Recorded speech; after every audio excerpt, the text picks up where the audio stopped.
Hello and welcome to the Mission Multiplier. I'm Jane Pfeiffer, founder and president of Fieldtrip.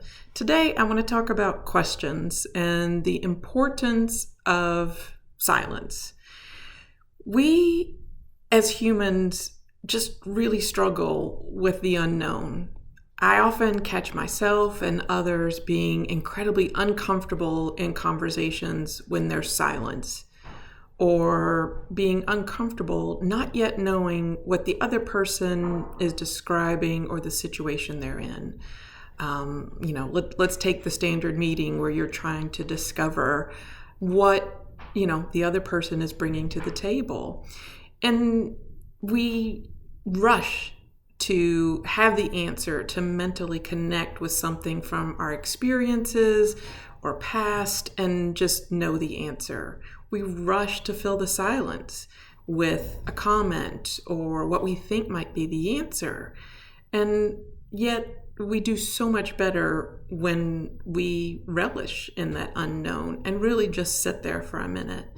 So questions are what we need to work on, and not questions that close the conversation, but continue to lead the conversation.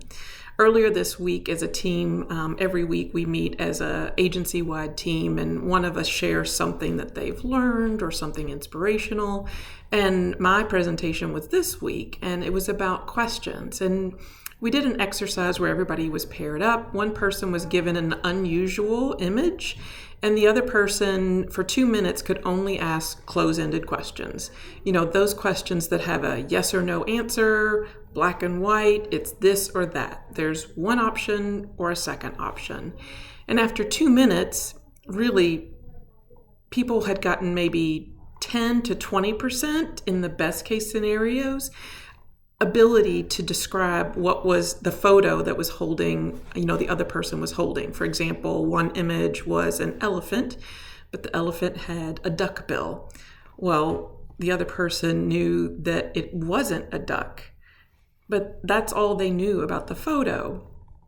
In the next session, we flipped places, changed images, and now I explained the different types of questions and asked people to go through the process again, but this time they weren't allowed to use any close-ended questions. And by and large, in the same 2 minutes, people got 70 to 80% correct of what that image was. So it was much more effective, yet it's just easy to jump in and try and fill the silence or try and guess what the other person is seeing or thinking, rather than exploring and asking more questions. So samples of the questions that we used are obviously close-ended questions, the least effective of all question types, open-ended questions, and we gave the advice. You can say, what is the image that you see? But in the real world, that person holding the secret or the image would not just generally open up and share everything. They might only share a little bit, and it's our job in the real world to probe and really get a fuller picture. So yes, you could ask that question, but I asked the team to be realistic.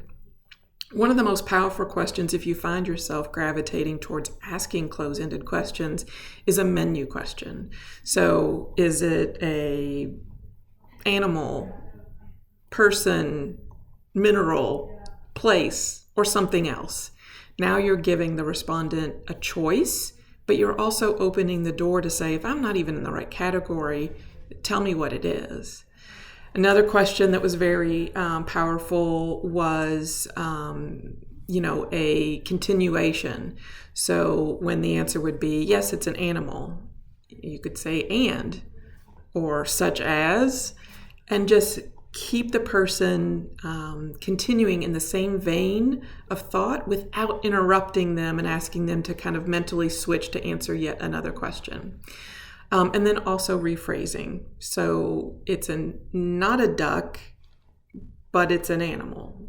Well, I didn't say it's not completely a duck. Again, it's clarifying and rephasing what you think you heard to see if you're on the right track.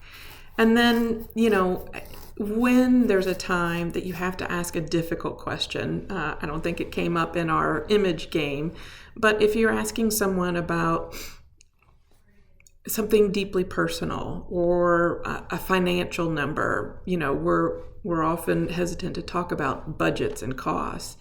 You can really soften that question by saying, I'm a little uncomfortable, but if you don't mind, I'd like to ask if, what's the budget for this? How do you really feel? What was that experience like?